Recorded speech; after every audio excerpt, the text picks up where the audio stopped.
त्यानंतर मी यावेळेला शरदचंद्रजी पवारांच्या राष्ट्रवादीचे खासदार निलेश लंके यांच्याकडे जाऊयात।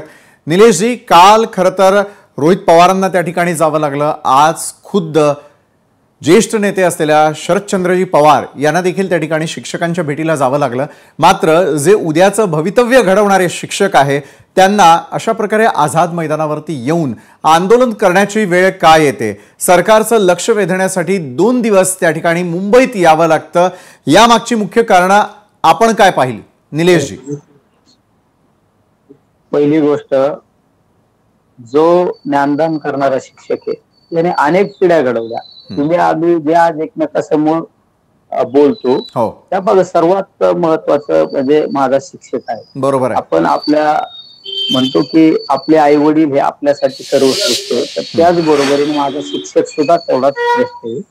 आणि ज्या शिक्षकांना जर आंदोलन करण्याची वेळ येते ही महाराष्ट्रासाठी सर्वात महत्वाची एक निंदनीय गोष्ट आहे। तुम्ही पाहिलं असं, माझा शिक्षक जर अस्वस्थ असला तर तो काय त्या ज्ञानदान करणार आहे? त्यामुळं शिक्षक हा सगळ्यात महत्वाचा पिढ्या घडवणारा घटक आहे। आणि जर पिढी घडली तर प्रगती होणार आहे, पिढी घडली तर डेव्हलपमेंट होणार आहे।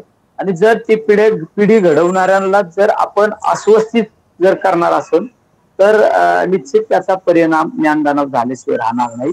आणि ही महाराष्ट्रासाठी निंदनीय गोष्ट आहे। शिक्षकाला 3 दिवस झालं पावसात चिखलात बसावं लागलं बरोबर त्या आंदोलन करण्याच्या ठिकाणी।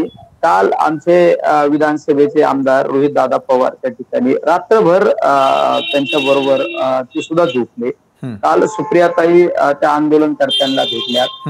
आज मी आणि आदरणीय पवार साहेब सुद्धा त्या शिक्षकांना पाठिंबा देण्यासाठी गेलेला आहे। माझे सर्वात महत्वाचं म्हणणं आहे की तुम्ही शिक्षकांच्या आवाज तो मागण्या नाही, शिक्षकांच्या मागण्या लिमिटेड असतात। माझा शिक्षक हा एकदम मायक्रो नियोजन करणारा असतो आणि तो चुकीच्या मागण्या सुद्धा कधी करणार नसतो। त्यामुळे तो जो कष्ट करतो, तो जो ज्ञानदान करतो तेवढं तर त्याला मिळालं पाहिजे ना। शेवट ह्या पिढी घडवणारा शिक्षक हा सगळ्यात महत्वाचा घटक आहे आणि तो जर आंदोलन करतो ही आपल्या सर्वांसाठी एक निंदनीय गोष्ट आहे, ही महाराष्ट्रासाठी। बरोबर आहे। आणि त्याचे प्रत्यक्ष तुम्ही साक्षीदार होतात ज्यावेळेला त्या ठिकाणी या शिक्षकांची भेट घेतलेली होती, त्यांच्या मागण्या समजावून घेण्याचा प्रयत्न केला आणि आज त्यांना आंदोलन